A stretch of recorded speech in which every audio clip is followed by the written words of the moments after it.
Wall Street tumbled on Monday as protests in major Chinese cities against strict COVID-19 policies sparked concerns about the global economy. Rare protests in major Chinese cities over the weekend against the country's strict zero COVID curbs are exacerbating worries about growth in the world's second largest economy.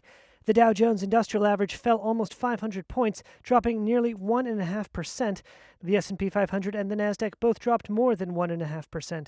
Apple shares fell $3.89, down more than 2.6%, dragging down the benchmark S&P 500 index as worker unrest in the world's biggest iPhone factory in China fanned fears of a deeper hit to the already constrained production of higher-end phones. But I think you're going to see some real supply chain issues. Greg Swenson is a founding partner at Brigg McAdam. The unrest is actually happening in the factory that makes these iPhones. Mitigating those losses, shares of e-commerce behemoth Amazon.com rose nearly 0.6% after an industry report estimated spending on Cyber Monday, the biggest U.S. online shopping day, would climb as much as $11.6 billion.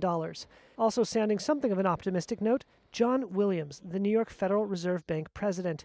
As this continues, I expect real GDP to increase only modestly this year and in 2023. Williams told the New York Economic Club that he saw the Fed maintaining its policy of interest rate hikes to combat inflation, but said he was already seeing signs that the rate hikes were having the desired effect and did not forecast an economic recession.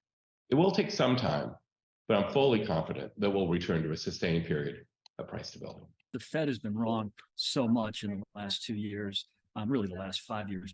Greg Swenson was far more pessimistic in his forecast and expected inflation would not come down until unemployment climbed significantly higher. I think you're going to see the Fed continue to raise rates, cause unemployment to go higher, as you said, up into the fives, and that will result in some economic contraction for sure.